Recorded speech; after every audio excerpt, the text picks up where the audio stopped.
nós vamos falar sobre quem ama não é soberbo ou orgulhoso. 1 Coríntios 13, essa é a nossa palavra de hoje. Abra sua Bíblia em 1 Coríntios, capítulo 13, versículo 4, e nós vamos ler. 1 Coríntios, capítulo 13, e versículo 4.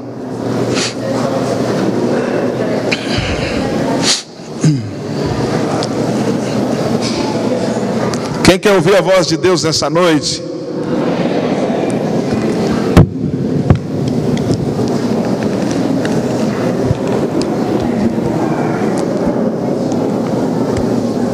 O que está escrito aí? Eu vou contar até 3, você vai ler o versículo 4, na sua versão mesmo. 1, 2, 3 e...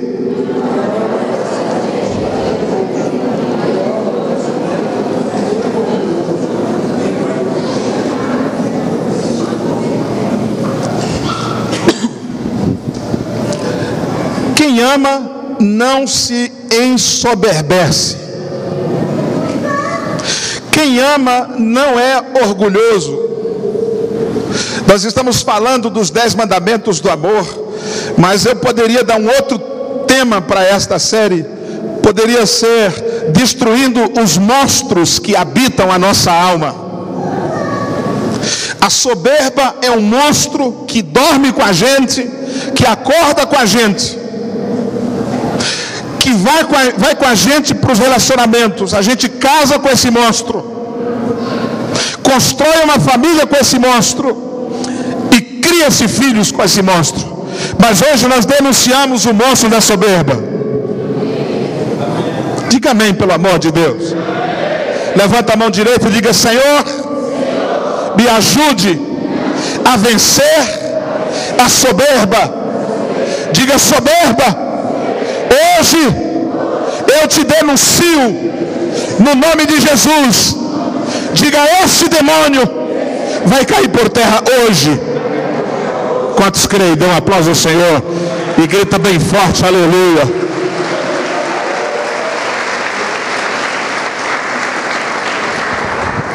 Cadê o Léo? Está aqui meu operador de som. Substituto. Coloca mais um pezinho lá e diminui um pouco. O que é a soberba? A soberba é um conceito exagerado que alguém faz de si mesmo. É o indivíduo que se considera acima dos outros, o melhor, o mais importante. O soberbo, que é o mesmo que orgulho, o orgulhoso, se sente bem quando alguém é inferior a ele ou está inferior a ele. Um teólogo chamado C.S. Lewis, em inglês, ele diz assim: o orgulho é o mais completo estado de alma ante Deus. A soberba nasceu no coração de Lúcifer, um querubim que se fez diabo e por esta razão foi expulso do céu, e que antes de sua expulsão contaminou milhares de anjos que se tornaram demônios, que foram também expulsos juntamente com ele, mas ele se ensoberbeceu ainda mais, que ao longo da história embutiu este desejo na consciência dos homens a partir de Adão e Eva. Você precisa ocupar o lugar de Deus. Você é o melhor, você é o maior. Começou com ele. Nós vamos ler um texto muito interessante de Ezequiel. E quem vai fazer a ministração de célula, lá está Ezequias, mas não tem livro do Ezequias, é Ezequiel. Ezequiel 28, nós vamos ler. Eu acho que vai ser projetado aqui. Vai não? Só esse aqui não. Mas o outro vai. Ezequiel 28. Diz assim: filho do homem, dize ao príncipe de Tiro: assim diz o Senhor Jeová: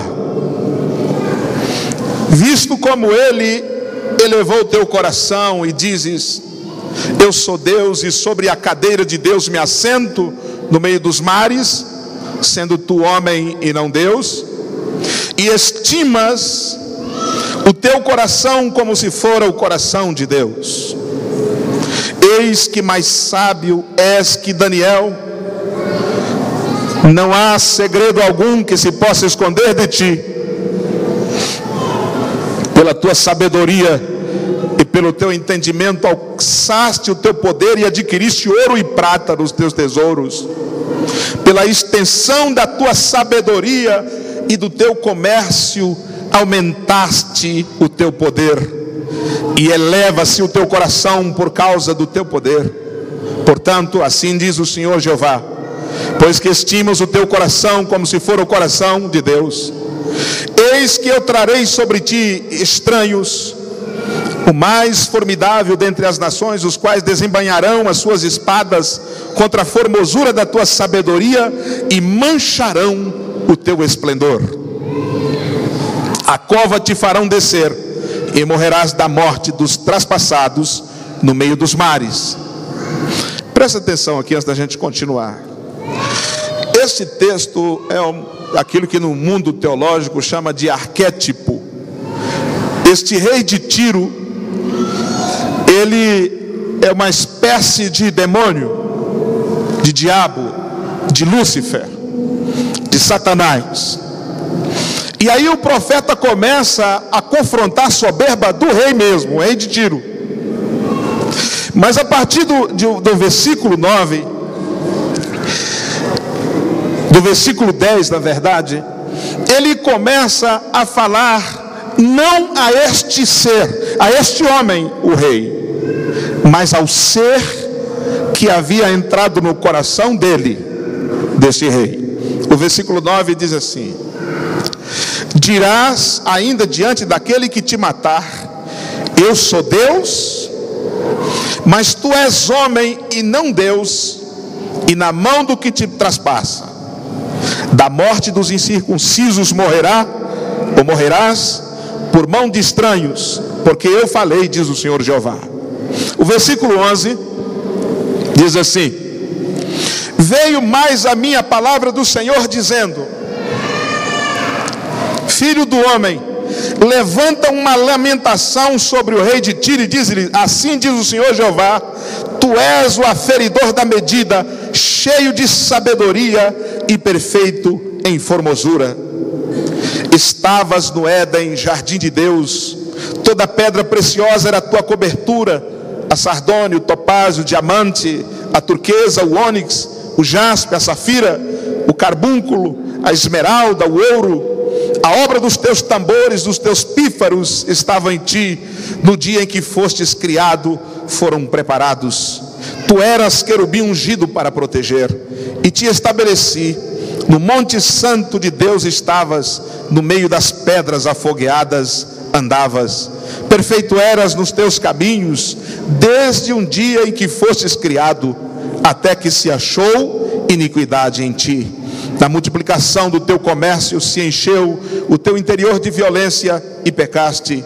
Pelo que te lançarei profanado fora do monte de Deus, e te farei perecer, ó querubim protetor, entre pedras afogueadas. Olha o 17: elevou-se o teu coração por causa da tua formosura, corrompeste a tua sabedoria por causa do teu resplendor, e por terra te lancei, diante dos reis te pus, para que olhem para ti. Pela multidão das tuas iniquidades, pela injustiça do teu comércio, profanaste os santuários.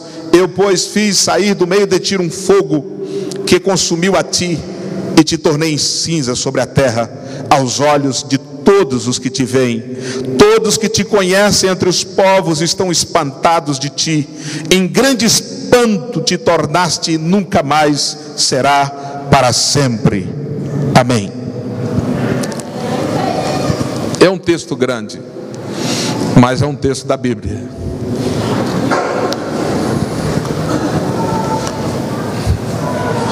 Nós vamos ter que negociar, não está legal aqui. O pastor Márcio vai fazer uma parceria com você aí. Dá uma olhadinha aqui, pastor Márcio. Se eu não me ouvir direito, eu fico assim. Aqui tá assim.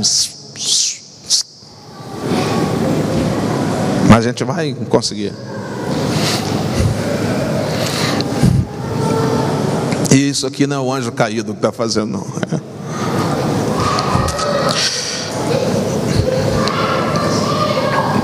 Olha, nós estamos estudando sobre a soberba hoje. E vamos ser ministrados. Mas eu sinto que o diabo quer roubar de você essa palavra. Porque o que muda a vida de uma pessoa é a Bíblia, a palavra. Por que temem tanto a Bíblia? Hoje de manhã eu estava falando aqui no café. Por que os grandes, os poderosos reis têm medo da Bíblia? Todo regime político totalitário, a primeira coisa que eles fazem é bloquear a entrada da Bíblia na nação. Por que os poderosos temem as Escrituras? Por que as Escrituras são tão perseguidas? Por que a Bíblia é tão diminuída pelos homens? Porque é o único livro capaz de mudar a vida de uma pessoa.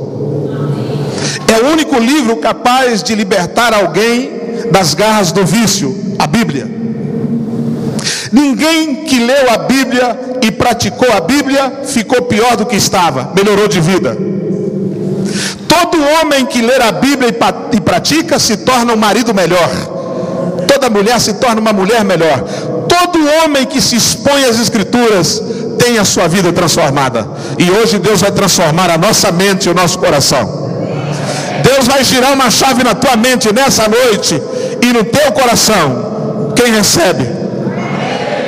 Mudança de vida é o que Deus quer. Abaixa um pouquinho. Amém. Tá muito bom assim a força do som, mas abaixa a mão de quem. Tá bom. Amém. Muito bem, irmãos. A soberba, o soberbo, a gente precisa identificar o soberbo. E a gente precisa se identificar como soberbo quando nós somos. Essa palavra é para mim, também é para você.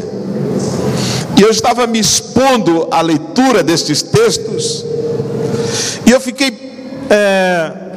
preocupado comigo.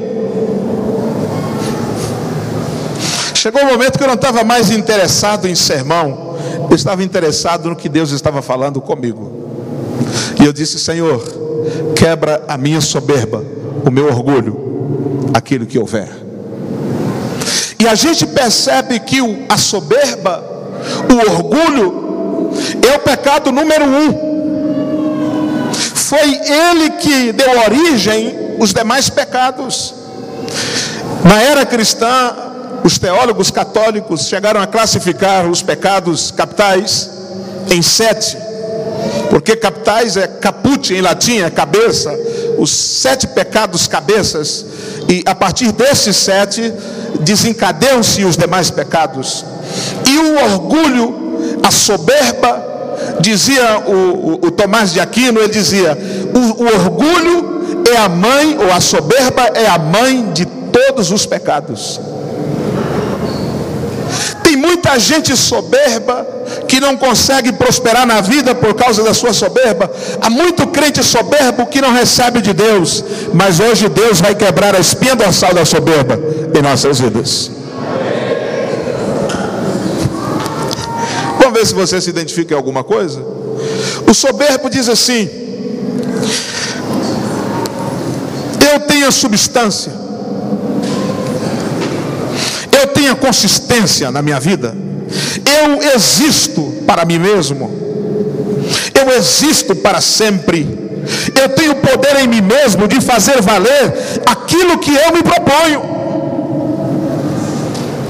Eu sou tudo, eu sou o máximo, eu mereço tudo, eu sou mais eu. E assim vai seguindo a vida, com esses pensamentos soberbos.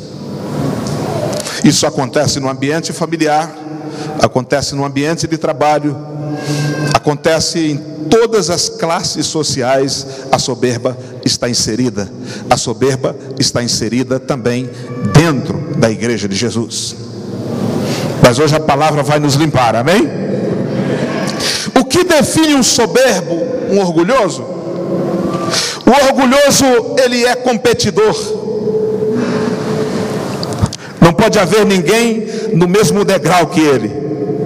Ele se torna um solitário no meio da multidão. Ele jamais considera a ideia de perder uma discussão, ainda que seja uma simples e informal conversa num cafezinho. Por esta razão, as pessoas vão se afastando e deixando solitário. É verdade ou não é?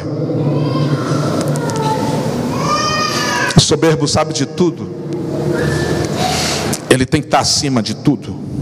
Ele não permite. Esse é o único pecado que você peca sozinho, porque o soberbo, ele não considera ninguém no mesmo degrau que ele. Ele tem que estar sempre acima, sempre acima de alguém. E às vezes nós conduzimos a vida cristã julgando as pessoas e vivendo uma vida de soberba, e a nossa vida vai de mal a pior. De repente você vê a pessoa se ausentou da igreja. O que aconteceu? De repente? Não foi de repente. Ele está alimentando um sentimento de soberba já faz muito tempo, e ele vai ficando solitário. Ele vai se achando melhor, porque este é o sentimento da serpente. Até num reino animal, você pode ver os bichos andando em bando, pássaros voando juntos, até lobos andam juntos. Mas você não vê uma serpente brincando, trocando carinho com a outra. Você não vê uma serpente andando juntos. Sempre a serpente anda solitária, porque a serpente, ela é um símbolo de Satanás. E você percebe na igreja, os soberbos, ele começa a se tornar solitário. De repente, a igreja já não é mais ambiente para ele. Ele vai embora. Antes que isso aconteça com você, hoje Deus quer mudar a sua história, em nome de Jesus. Eu sei que esse sermão não nos anima muito. Diga para o irmão que está do seu lado: Deus está falando com você, meu irmão. Porque Ele está falando comigo também. O orgulhoso afasta as pessoas. Olha para mim aqui. Não é possível ter orgulho e ter comunhão. Não é possível ter orgulho e ser casado. E se permanecer casado, esse casamento se degenera e se torna um relacionamento podre. O soberbo jamais concebe a ideia de submeter a quem quer que seja. Ele não pode ser repreendido, ele não pode ser desagradado, porque o seu ego é absoluto. Ele sabe mais, ele pode mais. Ele é sempre professor e nunca aluno. Você jamais conseguirá fazer discípulo de uma pessoa soberba. Ainda pegando o pensamento desse teólogo, ele diz assim: toda vez que você se considera bom, virtuoso, melhor, mais importante, tenha certeza que quem está agindo em você é um demônio. E às vezes hoje, como uma época na Grécia, o sentimento de soberba, ele era propagado entre as pessoas. hoje, esse tipo de comportamento, por exemplo, eu tenho orgulho de mim mesmo. O indivíduo que está sempre acima, sempre vencendo, ele é tido como um indivíduo de um espírito elevado e não um homem humilde. É como se o homem ser humilde é um defeito e não uma qualidade, não uma virtude. E aí vem as pregações: você vai ser cabeça e não cauda, você vai estar por cima e não por baixo, Deus vai fazer isso, e você vai sempre sendo exaltado pelos homens. Pode aguardar que vai vir uma queda lá na frente.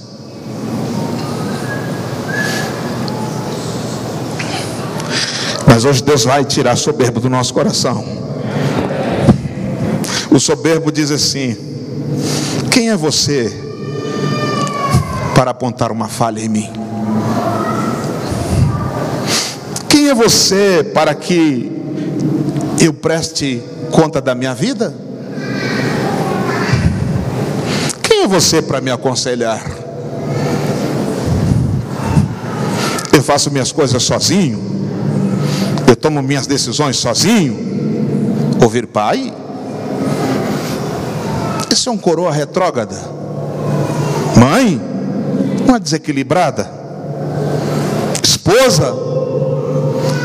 Ouvir esposo? Líder? Pastor? Quer saber de uma coisa? Se me apertarem muito, eu caio fora, vou para outra igreja. Quer saber de uma coisa? Se me apertarem muito, eu abro a minha própria igreja. Ainda que eu seja um cacique e não tenha tantos índios, mas eu vou alimentar a minha soberba. E aí a gente vê a maior vergonha para mim, na minha avaliação hoje, tantas igrejas evangélicas no meio de um povo que prega sobre unidade. Não é um paradoxo? A cada dia surgem igrejas, grupos, tudo a partir de um sentimento de soberba, e se cerca de pessoas soberbas, e aí vai conferindo títulos, cargos, alimentando esse ego, esse bando de soberbos, e passa ali décadas a fio, sem fazer a menor diferença na sociedade onde vive. Tem igreja que as pessoas passam, nem sabem da existência dela lá.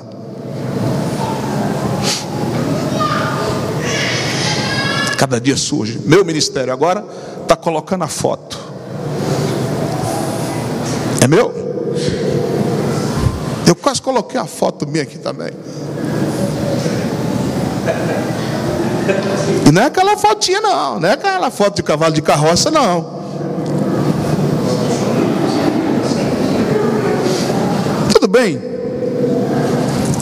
Eu estou dizendo, não estou dizendo que esses são soberbos, os que assim fazem, mas o que, se você olhar para a Bíblia, onde Jesus disse assim: se vocês se unirem, aí o mundo vai crer que o Pai me enviou.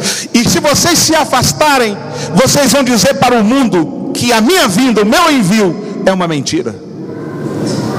A Igreja Batista da Paz vai dizer para esta cidade, para essa nação, de que o Pai enviou Jesus, e nós nos uniremos rompendo a soberba em nome de Jesus. Eu vou mudar dessa célula, vou para outra, porque esta célula não serve para mim, soberba. Eu vou mudar dessa igreja porque não serve para mim, soberba. Eu vou mudar de mulher, essa não serve. Vou mudar de marido, vou mudar de pai, vou mudar disso, mas nunca muda de si, porque vive uma multidão debaixo da soberba. Mas hoje Deus vai remover isso, e você verás o sucesso de Deus na sua vida.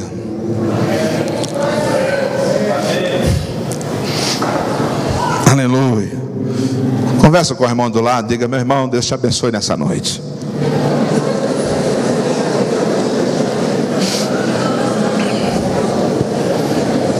Eu fico observando, quando eu estava lendo sobre a soberba,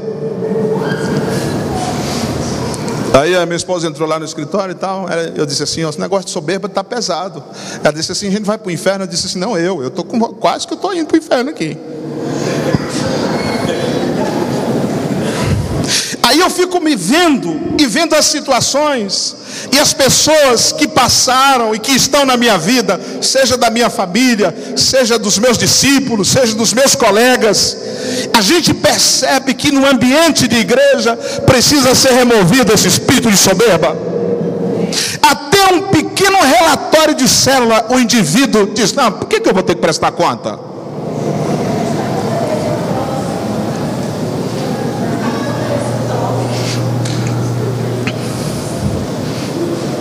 Por que eu tenho que prestar conta para minha mulher? Comprei o carro, e daí? Endividei a família mesmo, e daí? Aqui, se me desagradar, eu vou embora. Se o pastor não estiver pregando o que me agrada, eu levanto e vou embora.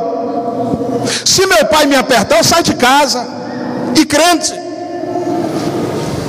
Uma vez eu ouvi de um pastor, chegou um adolescente na igreja, ele era fervoroso na igreja, e aí ele chegou ofegante. O pastor perguntou: o que aconteceu, meu filho? Meu pai não queria me deixar vir para a igreja, então não sei o que, eu vou servir a Deus. O pastor falou assim: volta agora, vai pedir perdão do seu pai. Você só vem para a igreja quando ele decidir que você vem. E esse tipo de soberba vai nascendo, e a gente quer implantar uma ideia de discipulado, que é a ideia de Jesus. Você não consegue fazer de pessoas soberbas discípulas. Muitas igrejas dentro do M12 estão abandonando, muitas não, algumas que eu já vi, essa ideia, esse negócio de 12, sabe por quê? Porque está cercado de soberbos e não consegue fazer destas pessoas soberbas discípulas. E às vezes a gente está dentro de uma visão, lutando para discipula alguém, mas o soberbo não se submete a ninguém. Ele não se submete. Ele tem a linguagem religiosa, ele faz o que ele quer. E mais, ele se ofende quando a palavra se dirige a ele. O soberbo, ele é tão ardiloso que uma palavra como essa, muito soberbo, sabe o que ele faz? O apóstolo está pregando para mim. Sabe por quê? Ele se considera mais importante do que todos os outros. Para mim. Pode mandar todo mundo, vai embora, porque só vai falar para mim. Até para ser corrigido eu sou mais importante.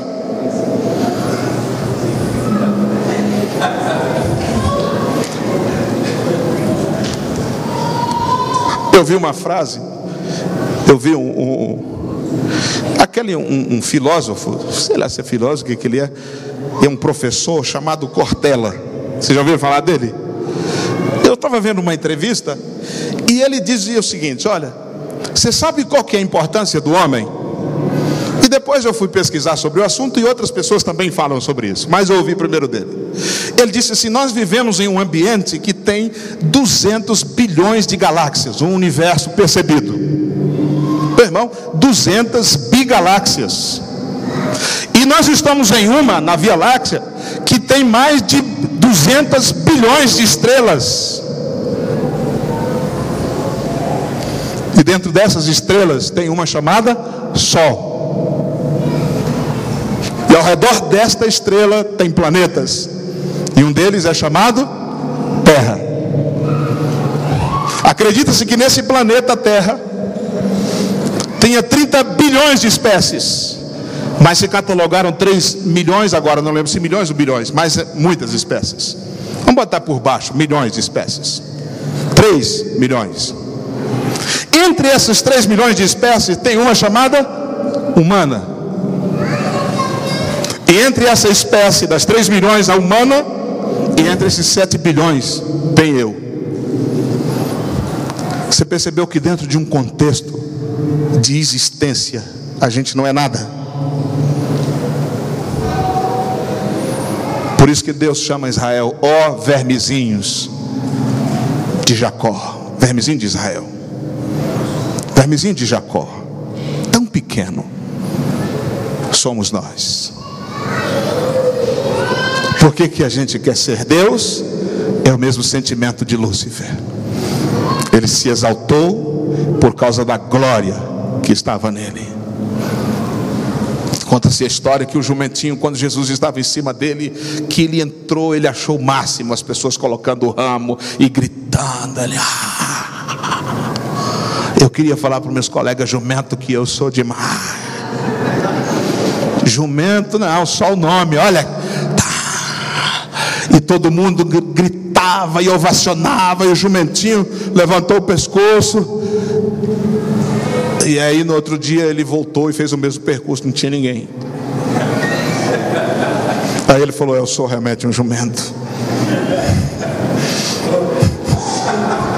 O que fez a diferença naquele jumentinho era quem estava nele.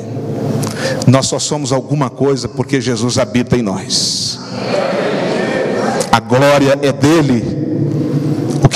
O que nos faz pessoas importantes não é a nossa inteligência, a nossa sabedoria, nossa força, mas é Deus que habita dentro de nós. Amém? Dê um aplauso a esse Jesus e diga glória a Deus.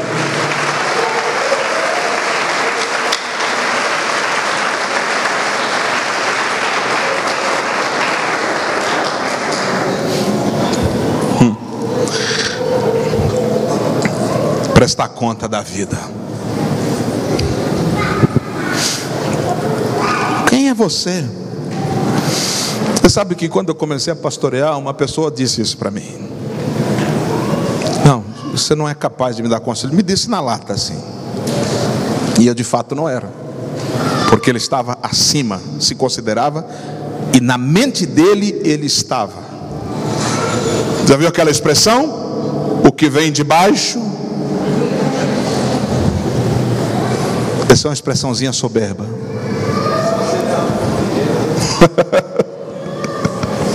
Aí vê.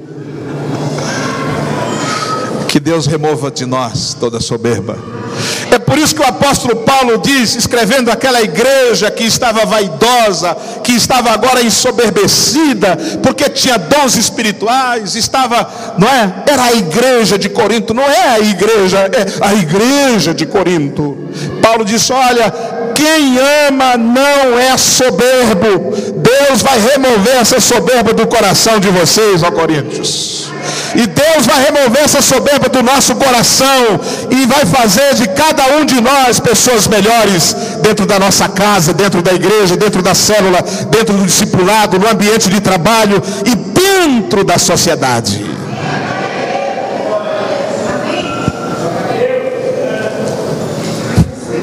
A Dilma Rousseff, a nossa presidente, que eu oro por ela, no governo passado, ela não reunia com seus ministros. Quando o pau estava quebrando, toda semana chamando o conselheiro. Mas antes a soberba não deixava. Eu sei fazer. Reconhecer erro jamais é fraqueza de um líder.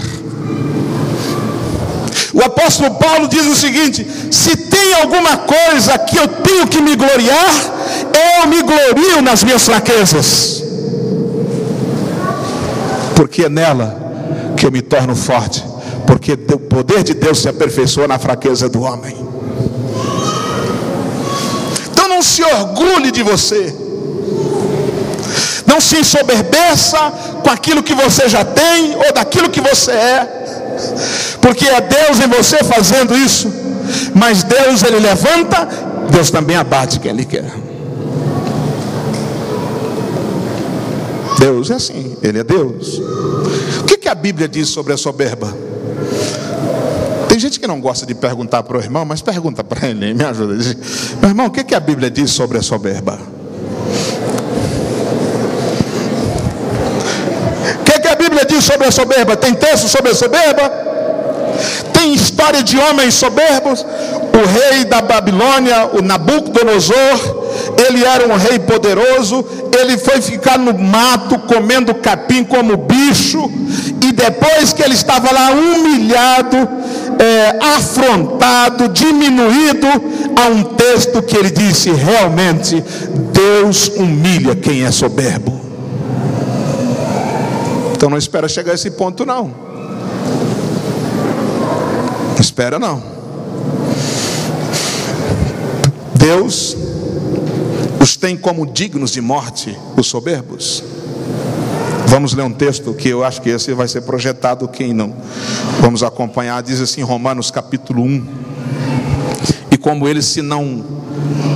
eles não importaram de ter conhecimento de Deus, assim Deus os entregou a um sentimento perverso, para fazerem coisas que não convêm, estando cheios de toda iniquidade, prostituição, malícia, avareza, maldade, cheio de inveja, homicídio, contenda, engano, malignidade. Versículo 30: sendo murmuradores, detratores, aborrecedores de Deus, injuriadores e soberbos, presunçosos, inventores de males, desobedientes aos pais e às mães, nécios, que é o mesmo que louco, infiéis nos contratos, sem afeição natural, irreconciliáveis, sem misericórdia, os quais, conhecendo a justiça de Deus, que são dignos de morte os que tais coisas praticam, não somente as fazem, mas também consentem aos que as fazem. Que Deus nos livre de tantos males aqui enumerados, dentre eles a soberba. O que a Bíblia diz sobre a soberba? Deus vingará dos soberbos, está em Salmo 94. Exalta-te tu, que és juiz da terra, dá o pago aos soberbos. Deus não suporta os soberbos. Salmo 101:5 diz: aquele que tem olhar altivo e coração soberbo, não o suportarei. Você já viu alguém falar de outra pessoa? Essa pessoa é insuportável. Já ou não? Deus olha para o soberbo e diz: este sujeitinho, Deus não usa essa linguagem, é insuportável. Agora imagine Deus não suportando uma pessoa que é longânimo. O que dirá da mulher dele, do marido, dos filhos? Já explodiu há muito tempo. Os soberbos. E às vezes você se identifica. Eu fico observando, às vezes, a pessoa não aparece na célula e não dá satisfação e acha que isso é normal. Por que você tem que diminuir o teu líder de célula e no teu trabalho você não procede assim? Está diminuindo a Deus, diminuindo alguém que Deus está usando para abençoar a tua vida. O soberbo, quando você pensa que não, cadê o soberbo? Ele sumiu, ele não presta conta da sua vida, porque ele é uma serpente, ele é solitário, disfarçado de crente, o que é pior. Mas hoje Deus vai remover essa serpente dentro de nós. Diga amém, pelo amor de Deus. Eu não sou pastor de uma igreja de soberbos, porque Jesus é o pastor desta igreja e ele não é soberbo. Ele é manso e humilde de coração. E só se acha descanso na alma de quem é humilde de coração. Há muitas mulheres enfermas porque seus maridos não são humildes de coração, não encontram descanso enquanto marido.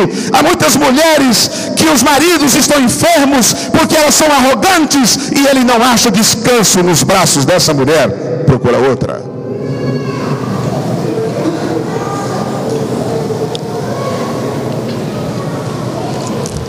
E às vezes nós julgamos quem está lá fora, idólatras, Babilônia. As pessoas condenaram Babilônia. É condenável a novela da Globo, mas às vezes nós temos pecados que são piores, enraizados dentro da nossa alma.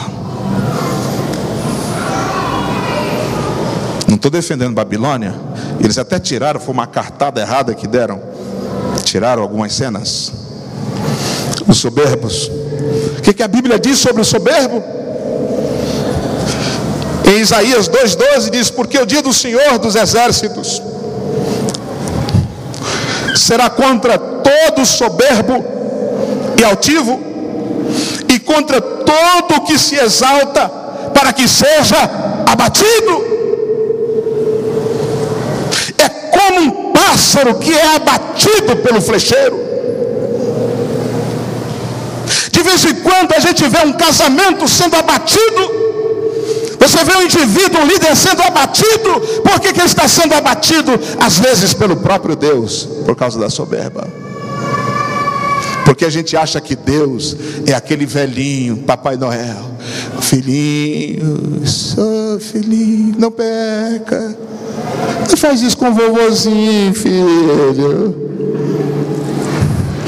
Agora eu fico pensando Jesus com um chicote lá no templo. Filhinhos. Porque a gente acha que a fala mansa é humildade. Meu irmão, tem gente que é mansinha. Estou dizendo que todos que estão ali, oi. Às vezes lá dentro tem raízes profundas de soberba. Essa ideia da vida cristã, aquela vida meio zen, né? Queridos, até as pregações dos padres, já viu que elas trazem consigo esse negócio meio zen. Muitos líderes, às vezes, oh queridos, até a música não pode ser mais assim, porque senão é uma coisa altiva, e a humildade não tem nada a ver com isso. A gente vai ver sobre isso aqui, mas vamos seguindo. O que a Bíblia diz sobre o soberbo? A soberba nos leva ao engano, à queda e à ruína. Provérbios 16:18 diz: a soberba precede a ruína, e a altivez de espírito precede a queda. Se você vir alguém na soberba, aguarde que verás também a queda.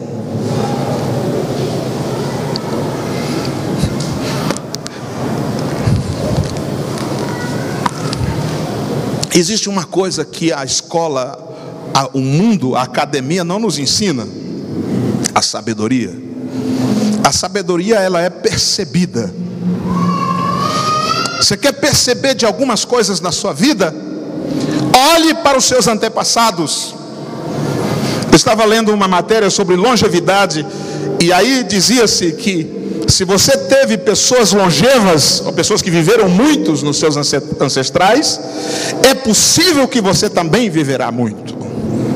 Se você tem pessoas nos seus ancestrais que tiveram problema de coração, de diabetes, você percebe que as coisas estão na genética. Estou dizendo que a soberba está na genética. Eu fui no aniversário da minha avó e vi os meus tios, aquele barrigão. Eu falei, olha meu Deus, é uma vida, eu sou vítima dessa situação, lutando contra algo que está na minha genética. E se você quer perceber a sua história, olhe para aqueles que estão à sua volta, olhe para os seus irmãos, olhe para o seu pai, olhe para o seu avô, e observe a vida deles. Se eram soberbos, é possível que você também se torne, ou é uma pessoa soberba.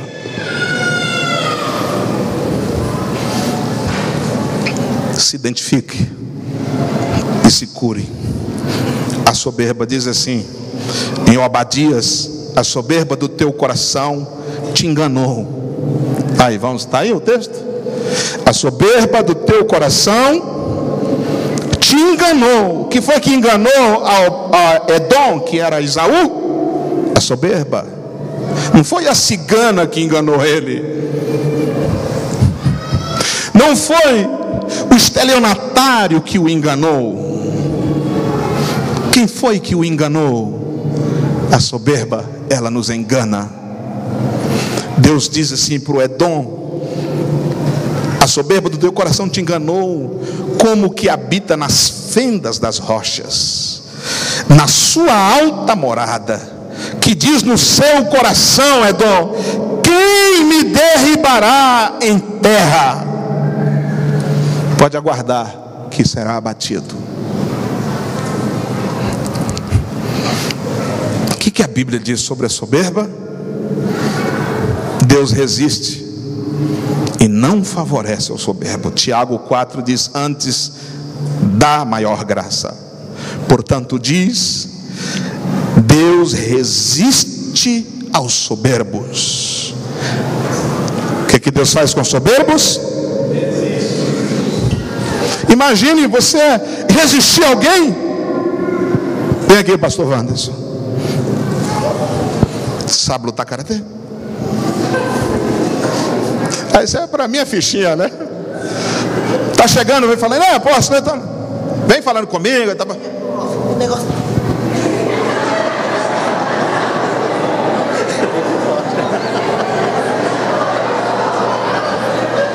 Essa foi forte. De novo. É o crente fazendo campanha de oração, buscando a Deus, e não tem resposta de Deus, e vive enganados pela sua própria soberba, e às vezes está fazendo campanha para viver uma soberba do coração. E aí, olha aí, ele vai mexer com meu pai. Vai mexer com meu pai, né? Tá bom, pode ir lá que ele vai levar a sério e vai registrar, poxa, o apóstolo resistiu meu pai no altar. Deus resiste aos soberbos. Os soberbos oram e não se ouve a oração dele lá nos céus. O soberbo faz jejum e Deus não responde o jejum dos soberbos, porque Deus resiste aos soberbos. Por isso hoje esse espírito de soberba vai ter que sair do nosso coração, em nome de Jesus. 1 de Pedro 5:5. Semelhantemente vós, mancebos, um conselho para os jovens: sede sujeitos aos anciãos. Olha o conselho do apóstolo: jovem, se submeta aos seus líderes. É o conselho. Sede todos sujeitos uns aos outros, e revestivos de humildade, porque Deus resiste aos soberbos, mas dá graça aos humildes. Versículo 6: humilhai-vos, pois, debaixo da potente mão de Deus, para que a seu tempo vos exalte. São esses textos da Bíblia que a gente prefere não lê-los. Eles ficam escondidos. Sabe o que mais me impressiona? É aquela clássica campanha de Naamã, 7 mergulhos de Naamã. Aquela história não tem nada a ver com campanha para Deus abrir uma porta de emprego. Aquela história foi um homem que venceu a sua soberba, estava leproso porque era soberbo. E muitas vezes nós nos relacionamos com Deus só pensando em nós, só buscando algo que nos favoreça, só buscando bênção, só buscando realizações dessa terra, e não pensamos em dar a Deus a adoração. Mas foi quando Naamã mergulhou nas águas do Jordão, se humilhou, que ele foi limpo de toda a soberba, de toda a lepra. Foi por isso que Naamã saiu de lá curado. O que a Bíblia diz sobre a soberba? A soberba rouba a força e o sucesso. Quem aqui quer ter força na vida para vencer? Diga amém. Quem aqui quer ter sucesso na vida? O maior sucesso do homem é vencer a soberba, porque ele vai ter saltos grandes a partir daí. Em Levíticos 26 diz assim, Deus dizendo para o seu povo: porque quebrantarei a soberba da vossa força, e farei que os vossos céus sejam como ferro, e a vossa terra como cobre. Debalde se gastará a vossa força, debalde em vão. A vossa terra não dará sua novidade, e as árvores da terra não darão o seu fruto. Ontem eu disse para minha esposa: se você olhar as pessoas na última década, a maioria delas não mudou de vida. A maioria das pessoas vivem com problemas crônicos e dentro da igreja. E o problema não está em Deus nem na igreja, está nesse texto. Deus disse assim: olha, aos soberbos a terra será de ferro, os céus de ferro e a terra de bronze. Se você plantar uma semente no bronze, vai dar alguma coisa? A semente pode ser boa, mas a terra é bronze.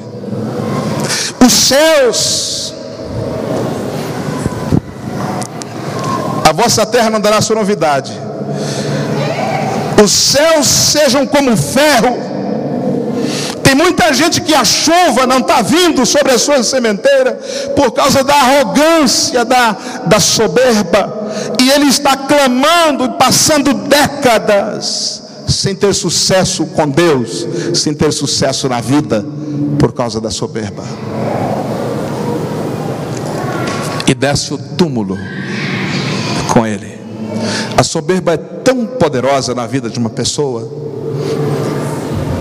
que todas as religiões do mundo falam sobre ela, ou falam. Provérbios 29, que não está aqui, diz assim: o homem que é repreendido várias vezes e endurece a cerviz, ou seja, pescoço duro, ele vai ser quebrantado em uma única vez e não terá mais cura, morte. Às vezes Deus toca na carne dos soberbos, mas mesmo assim ele não se redime com Deus.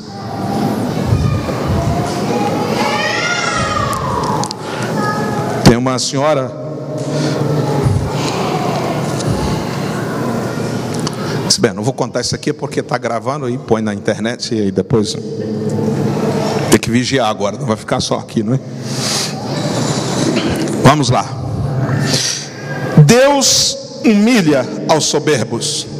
Foi o caso do Nabucodonosor, que está aí. Agora, pois eu, o grande Nabuco, o Nabucão,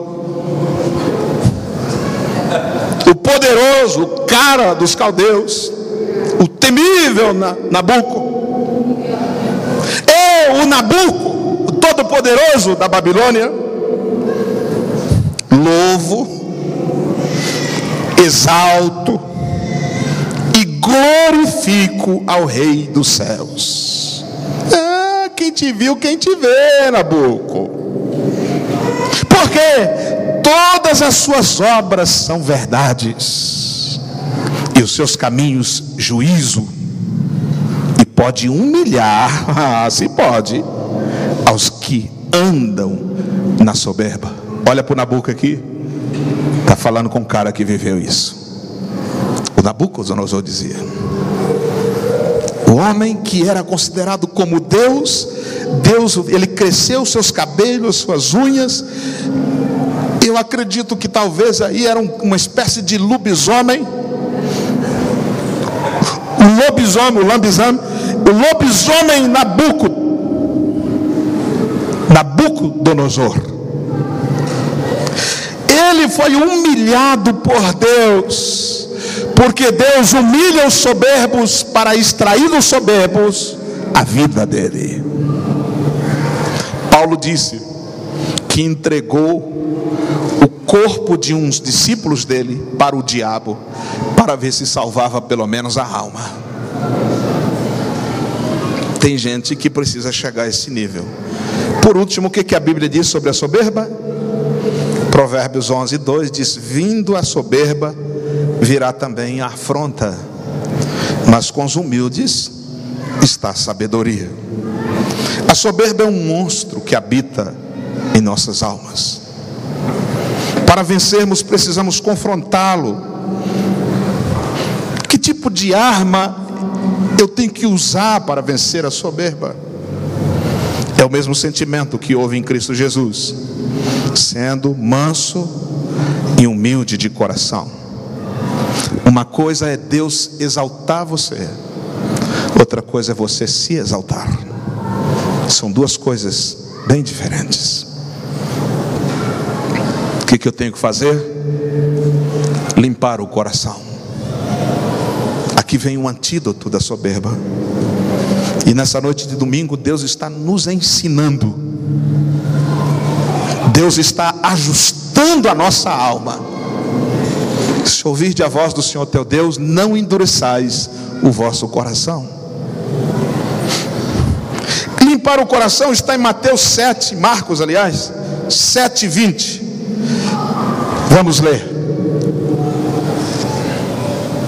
Tem aí? Olha, antes da gente ler, um dia os fariseus, os religiosos da época, eles tinham alguns hábitos religiosos, lavar as mãos antes de comer, e observou os discípulos de Jesus e começa a acusar: olha, esses caras aí que estão seguindo você, eles não são santos não, eles não observam as tradições, estão se contaminando, esses estão contaminados, não lavaram as mãos. E aí Jesus disse: olha aqui, vamos ver o que contamina o homem, não é o alimento, vocês estão enganados. Ele vai dizer assim: o que sai do homem, isso contamina o homem.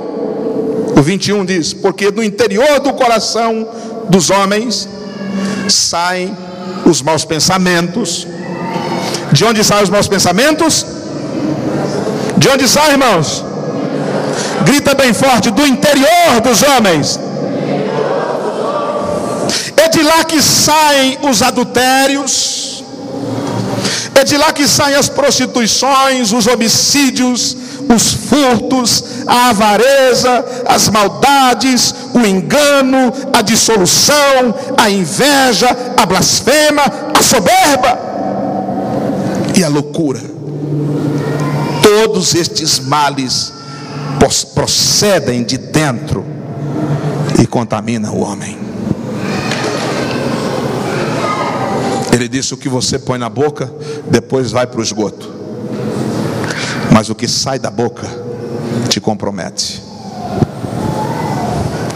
E eu percebi que o pecado não são as desembocaduras físicas que se consuma o pecado, ele é consumado no coração. Por isso que a Bíblia diz: limpai o vosso coração. Limpa o coração. Há uma pureza, há uma limpeza, porque o pecado é como um indivíduo que passou muitos anos usando álcool, e ele precisa ser, como é que eles falam? Desintoxicado, mas não é essa palavra. Depois, ele precisa ser limpo.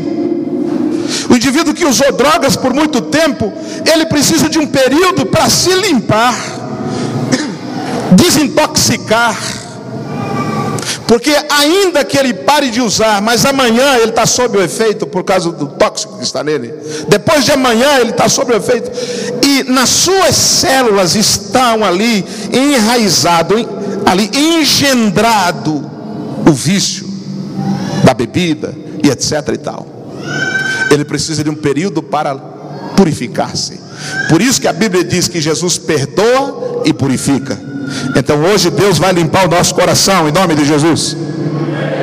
Em Tiago 4,6 diz assim,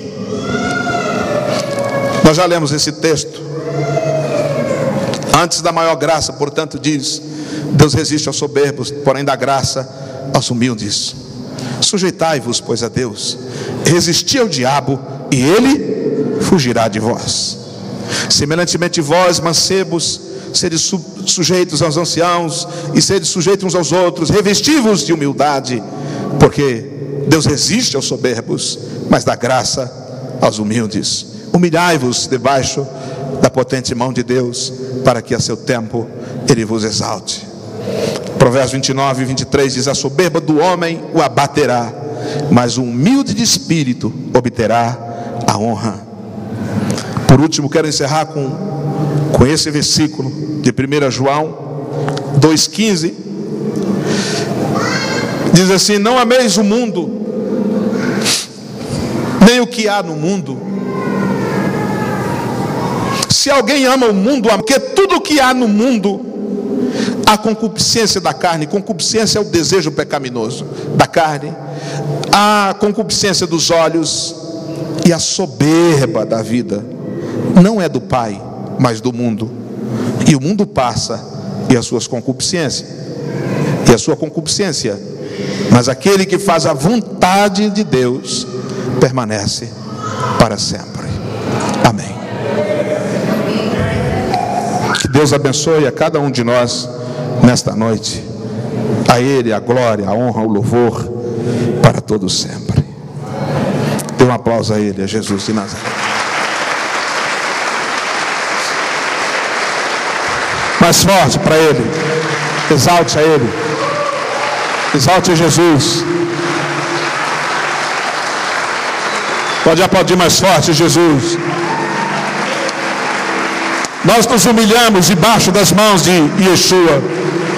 Debaixo das potentes mãos de Deus está a minha vida, e está a vida da Igreja Batista da Paz. Debaixo das mãos de Deus está a minha família e está a sua família. E Deus vai exaltar a sua vida e a sua família no tempo oportuno. Aguarde, porque Deus vai exaltar. Deus vai exaltar. Fica de pé para a gente orar. Deus falou com você. Eu sei que Ele falou. E Ele falou comigo também. Põe a mão no seu coração e diga: Deus, limpa meu coração. Limpa meu coração. Vamos cantar.